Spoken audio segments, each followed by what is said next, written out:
Awesome. Thank you so much. Thank you, Jason. Thank you, parents. Thank you, family. Thank you, class of 2017. It's going to be pretty awesome and fun right now. I have to tell you that this is a pretty exciting day. So thank you for having me here to share this day with you. And I'm going to do my best job here to tell some stories, impart a little bit of wisdom, hopefully tell a few jokes. My jokes usually are bad, so just embrace them with me and go for it. It's going to be your entire life is about embracing things that are a little bit crazy and you just run with it. That's the TLDR version of my speech today.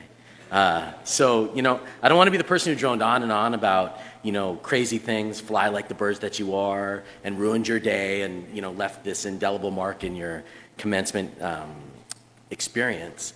But I do want to share a little bit about, what I've learned throughout my career, throughout my life, excuse me, and what I'm so passionate about today. So, as Jason mentioned, I lead the global games business at Facebook. And at Facebook, our mission is to give people the power to share and make the world more open and connected. So what we're doing today is directly a part of what I'm extraordinarily passionate about and grateful to be here for. In the games part of the world, we want to be the global community where people play, watch, and share the games that they love with the people that they care about. Throughout the speech, you're going to hear me talking a lot about love, a lot about passion, a lot about care, a lot about things that are fundamental and critical to the nature of what we're doing. And that's why I use language like that, because that's what we're all about. We're about building things that people are going to fall in love with for a very, very long time. And you're leaving part of yourself inside of that legacy. So I think it's incredibly important to really focus on those aspects because they're very meaningful. So I've been in the games business my whole career, large companies, Disney, Warner Brothers, EA, small developers like Gazillion, early stage Kabam, and then BioWare before we were acquired by EA. You may not believe this is true, but I tell you, and as I mentioned in the beginning, this is one of the greatest honors of my life. I try to take as many opportunities as I can to speak to people about the games industry. So today, being able to stand in front of a group of people ready to dedicate their lives to the industry I love so much is incredibly exciting. One of the fun things to do, when you're working on a commencement speech is you actually have to prepare for the speech itself. So yes, I did do a lot of prep work here for today. And you finally have this incredible excuse to go and watch a bunch of great commencement speeches. Sheryl Sandberg, Lin-Manuel Miranda, Stephen Colbert, Steve Jobs, Admiral William McRaven, Ellen, Jim Carrey, Shonda Rhimes, Obama, the list goes on and on. They are wonderful, inspirational, passion-filled, wisdom-laden, funny, honest, sobering, strong, any number of adjectives, and probably all of them rolled into one. I learned so much that I want to share with you today. From Ellen, she says, follow your passion, stay true to yourself. Never follow someone else's path, unless you're in the woods and you're lost and you see a path, and then you probably should follow that. And Steve Jobs says, your time is limited, so don't waste it living someone else's life. Don't let the noise of others' opinions drown out your own inner voice. And most important, have the courage to follow your heart and intuition. Remembering that you're going to die is the best way that I know to avoid the trap of thinking you have something to lose. You are already naked. There is no reason not to follow your heart. So it's at this moment on this stage, I think I just figured out the most horrible thing about watching all of these commencement videos and speeches is the fact that it's a reminder that I'm no Ellen and I'm no Steve Jobs, but I'm a Leo. So you get what you get, and we're going to have some fun today. So what I am is a person who's filled with passion for what they do. A person who wakes up every single morning, and I ask myself the question, we have 1.86 billion people on the Facebook platform. What really cool and amazing things in games can we do for them today? So like I said, I'm honored standing here. I've had a lot of ups and a lot of downs in my career. I'm a person who finds comfort in both deep struggle and incredible triumph.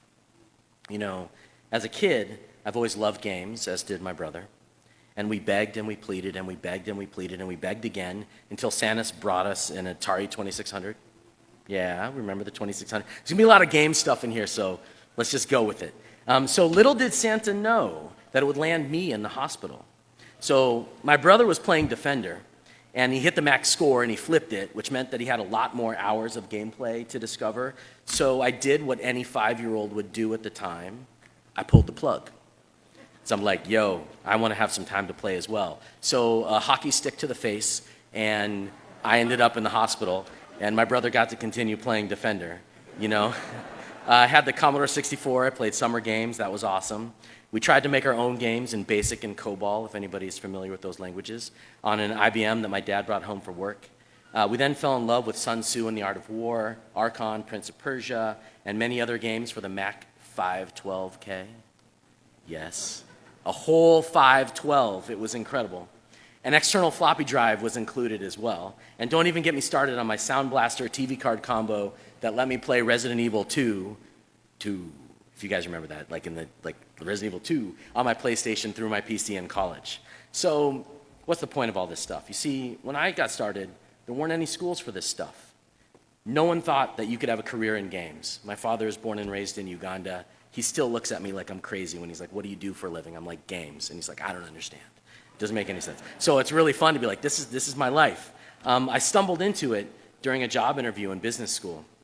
It was the fall of 2000, and while the world was recovering from the terribly stressful Y2K debacle, wasn't that stressful? Nothing happened, but you know, we go with that too. I started interviewing for summer internships. After several final round interviews with consulting firms and not getting a single job offer, I realized that I needed to try something different. I took one of those personality job tests, you know, the ones that you always feel like a little bit weird, but you go for it anyways. And it said marketing. You know, this is something that you could do. So I tried it. A recruiting manager from Disney Consumer Products was coming to campus to talk to people about marketing. I remember it like it was yesterday. I was wearing my best suit and tie, no tie today. I'm with you, by the way.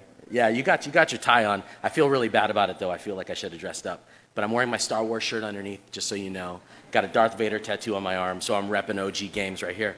It's underneath. So, you know, I'm wearing my best suit and tie. It was one of those small little rooms with 2 chairs and a small funny table, kind of like a prison. You know, they have them in those career centers all over the place.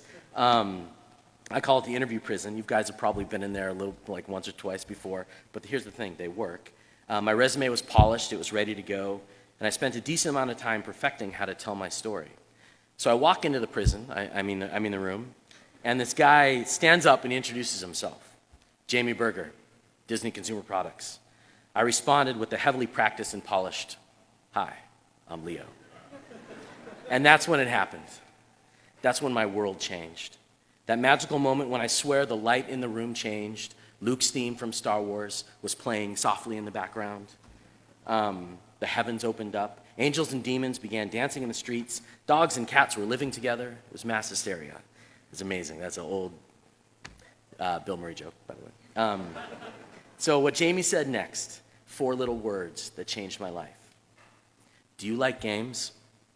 My internal dialogue said, do I like games? Do I like games? OMFG, I love games. Games are my life, my passion, my joy, my heart, my soul, my everything. It's all that I do and all that I am. Externally, still trying to play it cool, I was like, yeah, games are cool. Why do you ask? And he says, because I have a job for an intern at Disney Interactive. And with that, my life changed forever. To this day, Jamie is one of my mentors, close friends, and advisors. I had no idea that my marketing interview was going to turn into more than 100 games shipped across all platforms, a lifetime of work, and innumerable friends. So here comes lesson number 1. Commencement speech is all about lessons, so I'm going to spell them out and point them out to y'all, and you can recite them later or throw them out and do whatever you want, but I'm here to hopefully share some things with you. So in lesson number 1, you never know where your next opportunity is going to come from. This is life. Grab hold, hang on, and get ready for a ride that will show you everything in the universe has to offer. You never know where your next opportunity is going to come from, so ready, player 1. Being ready to answer the call, change directions, and meet what life has to offer with an open head and an open heart has shaped my career at every step. In 2015, I was consulting for games on nights and weekends, while my days were filled as the VP of Marketing for GreatSchools.org, which is a nonprofit that helps parents get a great education for their kids. And while I was there, though, I always let my passion for games come through. I told you about the Vader tattoo. I really do. It's like giant, and so you can't miss it. But I always let my passion come through for games, all of the time. Little did I know this passion would catch the attention of one of my board members. and lead to a conversation about working on games for Facebook. Now I'm extremely grateful for the opportunity to work at a company where, though our journey is only 1% finished, we've managed to build a platform that has so far connected nearly 2 billion people around the world, about 800 million of whom are gamers. So at Facebook, there's many things that we hold dear, but chief among them is feedback. In fact, in every office around the world, every lobby, every common room, in many conference rooms, restaurants, gyms, arcades, even the wood shop, and the sweet stop. So do I work at a tech company or a Club Med? It's debatable, but I'll say tech company. Sometimes I'm not sure. In each one of these places, we have a poster that says, feedback is a gift. Throughout your journey in the games industry, you'll get feedback. I imagine you've already been getting a lot of feedback on your projects, your programs, your partnerships, teamwork, you name it. Your ability to listen to this feedback and take the good with the bad will distinguish you from your peers. Every single piece of feedback is something that can make you better at what you do, and perhaps even more importantly, better at who you are. The other side of getting feedback is, of course, giving feedback. At Facebook, we like to say that if you aren't having a difficult conversation at least once a month, then you're failing both your company and your peers. The hardest conversations are the ones that we learn the most from. This doesn't mean tearing something or their project apart just for the heck of it. It means giving tough but constructive feedback on how somebody or a project could improve. Your ability to have a hard conversation means that you are thinking critically about what needs to be done to succeed for the benefit of the team and not just for yourself. We all have unique perspectives to bring to the table, and the more that you take advantage of the opportunity to share yours, the better. So let's talk about you. On the first surface, you might say, I don't know you. You don't know me, Leo. Who are you, crazy guy? Who is this guy? Why do we care? What can he possibly have to say that might interest me? Maybe the answer is nothing. But maybe the answer is you'll learn something today that'll help you on your journey. You see, I am you. I share your love for games and your love for technology. Your love for the truth, your love for our planet, your love for all people, regardless of where they come from, their race, their gender, their League of Legends tier, who they love, or who they want to be. You know why? Because we're all artists. Remember, I talked about this at the beginning. We are all artists trying to make something spectacular that people can fall in love with. And you can't do that with hate in your heart. So if you do that, you're going to fail. You have every moment and every single opportunity in front of you. You just have to grab them, embrace them. You'll struggle. You'll get fired. It's happened to me. You'll run out of money. You'll make mistakes. But one thing you won't do, if I or your teachers or your mentors or your family and your friends have anything to do about it, one thing you won't do is give up. A good friend of mine has this saying that I've adopted as a mantra, something that I've internalized so much that I want to share it with you. Whenever I find myself stressed out, confused, worried, distracted, any of those fancy words for being generally messed up in the head, I remember my friend's words. What today I'm calling lesson number 2. There's only 2 lessons, and this is the second one, so hope everybody's with me on this stuff. Lesson number 2, just keep throwing punches, one fist at a time. Keep moving forward. I find myself saying this almost every day, whether I'm having a wonderful day or a terrible one.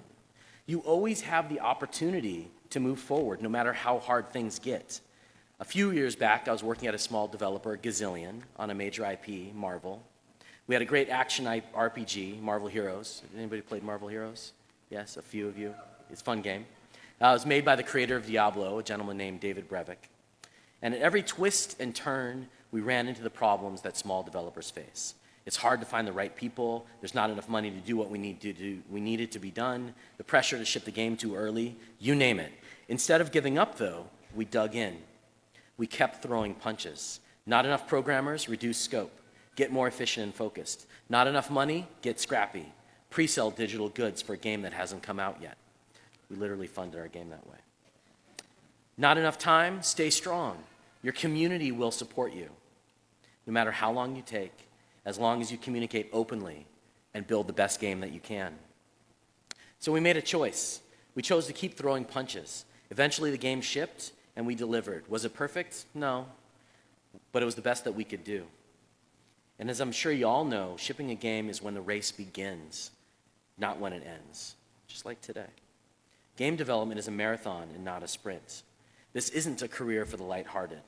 At the end of the day, we made it simply because we kept moving forward, one punch at a time. So today, I find myself at the pinnacle of my career in games. I get to work in games every single day. I get to support my family and play just as many games as I can, literally all the time. It's all I'm thinking about is playing games. It's super fun. I could probably see my personal trainer a little bit more. I just did 30 days of no sugar and no carbs for y'all. That's legit, right? And, you know, I feel good, but I'm hungry. So it ends today. So you're going to face good times and you're going to face bad times. And I hope that my words of advice today help you meet both of them head on and to embrace them. So that's it. 2 lessons. Number 1, you never know where the next opportunity is going to come from. And number 2, keep throwing punches. So if I had another 45 minutes, I'd go into a long speech about the power of these quotes. I use them all the time as well. So from Ghostbusters, Ray, if somebody asks you if you're a god, you say, anybody? Yes, exactly. It happens. People are like, do you want $5 million for your project? Yes. Do you want extra people? Yes. Just say yes and then figure out how to do something incredible. Always pursue those opportunities. Or from Rocky, it's not how hard you hit, but how hard you can get hit and keep moving forward. No good commencement speech would be awesome without that line. So, you know, I started this speech with words from famous people who wrote incredible wisdom and insight, words created to try and show you what the world is, what it can be, and how you might be able to find your way in it. As a gamer, I find similar inspiration through the immortal words that create a cacophony of sound in the great hall of my life that's built with games. From the simple and fun, all your base are belong to us, said the cats in Zero Wing. To the heavily laden, it's a funny thing, ambition. It can take one to sublime heights or harrowing depths, and sometimes they are one and the same, said Emily Caldwin in Dishonored. To the heroic, I fight for freedom, mine and everyone's.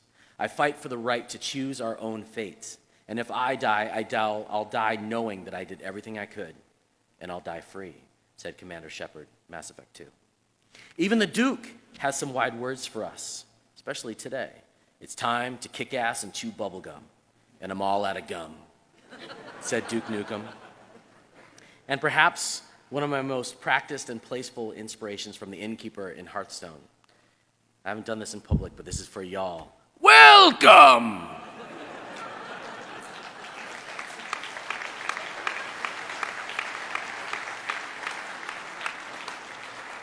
So let me end it here with one simple line that perfectly sums up what I hope to do here today. From the old man in The Legend of Zelda, it's dangerous to go alone. Take this. Thank you, class of 2017. Congratulations. Game on!